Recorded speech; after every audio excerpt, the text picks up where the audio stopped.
Aujourd'hui, je vais vous parler d'un film événement, c'est Men in Black 3. Alors, Men in Black 3, j'ai trouvé ça comment? J'ai trouvé ça vraiment pas mal.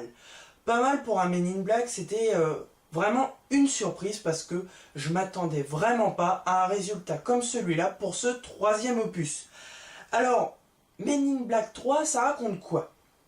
Ça raconte l'histoire de Boris, un extraterrestre vilain, méchant, qui est enfermé dans une prison sur la Lune et il va s'en échapper.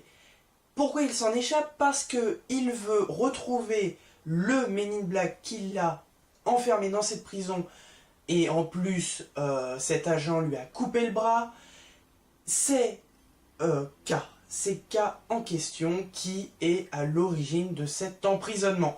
Alors Boris va aller voir K et va le tuer. Et là intervient l'agent J. Il va retourner en 1969. 1969, c'est la date de l'arrestation de Boris. Et là, cette fois, l'agent J va devoir tuer Boris pour que l'agent K soit vivant. Alors, expliquer comme ça, c'est un petit peu compliqué, mais quand on regarde le film, ça passe tout seul. Alors, c'est un film de Barry Sonnenfeld. C'est le même réalisateur qui avait fait le 1 et 2 en Men in Black.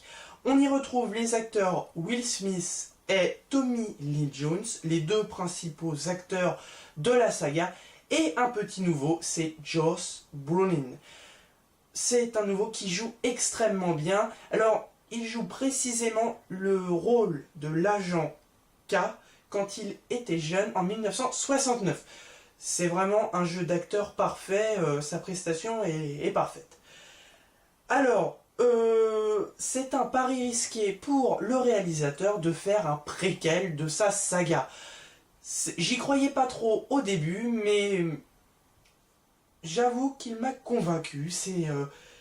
C'est dans le même esprit que le 1 et 2. Il y a des petits compléments aux deux précédents. Et on les retrouve dans le 3. C'est très drôle, il y a toujours plein d'actions. Et malgré que le réalisateur filme avec des grosses caméras 3D hyper lourdes, il n'a pas perdu sa technique de cadrage. Sa technique de cadrage, ça va un peu partout, ça va vite, ça va doucement. Et j'avoue que j'aime bien ça. J'avais très peur, j'ai eu beaucoup peur en rentrant dans la salle qu'il manque plein de trucs. Par exemple la 3D, je m'attendais pas à une 3D aussi réussie que celle-là. Barry Sonnenfeld s'est bien débrouillé avec ses caméras bi-objectifs. Alors malheureusement dans l'histoire, il y a quelques failles, quelques défauts et quelques longueurs. Mais c'est pas grave parce que Will Smith nous fait toujours rire avec son partenaire Tommy Lee Jones et aussi l'agent K jeune joué par Josh Brolin, que je vous ai déjà dit au départ. Qu'est-ce que je dois rajouter sur ce film? Ben, pas grand chose, sauf que la reconstitution de New York des années 1969 est parfaite, on s'y croirait vraiment. Et cela est complété par la musique de Danny Elfman qu'on avait entendu il n'y a pas très longtemps dans The Dark Shadows. C'est une musique qui rejoint le thème du film qu'on avait vu dans les deux précédents, sauf qu'il a rajouté quelques guitares, il l'a remis au goût du jour ce thème et j'avoue que ça plaît bien. Et tout ce que je peux vous conseiller en ce mercredi 23 mai 2012, c'est d'y aller en famille, allez-y nombreux, c'est pour tous les âges.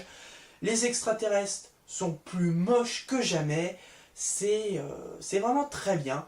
Donc allez-y, courez au cinéma, et le cinéma n'est pas dangereux pour la santé. On arrive en 3D, et en IMAX 3D.